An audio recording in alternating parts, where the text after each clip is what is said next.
Welcome to astrologymission.com। इस video में हम कवर कर रहे हैं कि एक मनुष्य के जीवन में ज्योतिष का कितना महत्व है। तो हम जो है इस वीडियो में जो मनुष्य का और ज्योतिष का जो सबसे बड़ा महत्व है उसी पे हम बात कर रहे हैं कि मनुष्य का अस्तित्व जो है वो उनके माँ बाप के कारण है। किसी भी जातक के का जो अस्तित्व है, उसका शरीर है, वो माता पिता की देन है और उस देन में माता पिता का रोल है। अब इसमें ज्योतिष का क्या रोल है? तो कहते हैं कि जब किसी पेड़ में फूल लगते हैं, उसके बाद फल आते हैं, तो हमारी माताओं का जो रजो दर्शन है ये फूल है। तो इसका कारण और इसका ठीक तरह से होना मनुष्य के जन्म होने से संबंधित है। तो यदि किसी जातक की कुंडली में या किसी माँ बहन बेटी के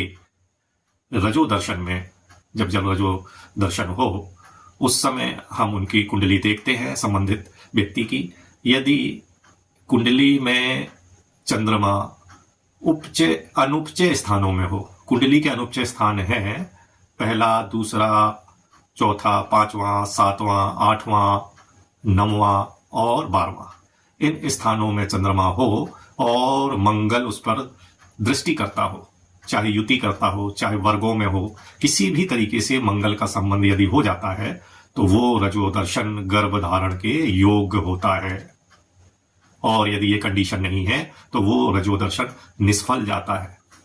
अब यदि किसी माँ बहन बेटी का रजो दर्शन जो है, ये रजो दर्शन में लगा फूल जो है गर्भाधान योग है, तो अब हम पुरुष की कुंडली देखेंगे कि पुरुष की कुंडली में यदि चंद्रमा उपचय स्थानों में हो, उपचय स्थान कहते हैं 3, 6, 10, 11वें भाव को, राशि से तीसरा, छठा, 10वें, 11वें भाव में चंद्रमा हो और इस चंद्रमा पर गुरु या शुक्र का किसी भी तरीके से संबंध बने, चाहे दृष्टि से, चाहे युति से, चाहे वर्गों से, चाहे जैसे, तो इस यदि योग बनता है और ये जोड़ा जो है गर्भाधान करता है तो निश्चित जो है गर्भ जो है ठहर जाता है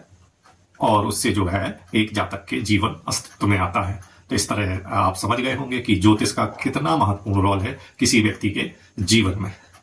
यदि गर्भाधान ठहर जाता है तो फिर हमें यह देखना है कि गर्भाधान के समय जो कुंडली थी वो स्थिर लग्न की थी कि चर लग्न की थी या द्विस्वभाव लग्न की थी। यदि वो स्थिर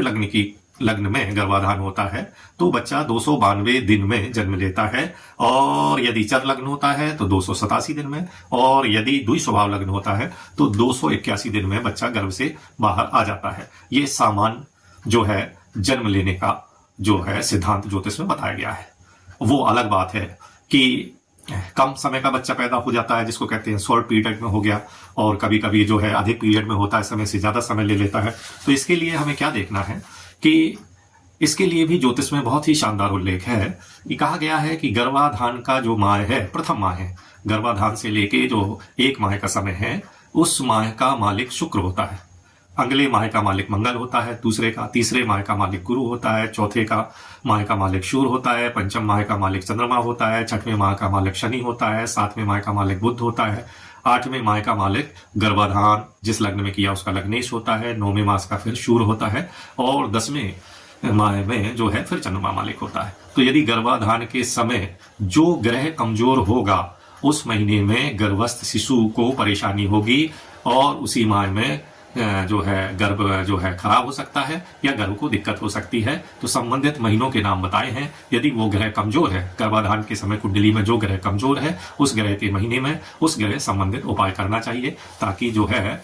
ठीक तरह से विकसित होकर बच्चा जन्म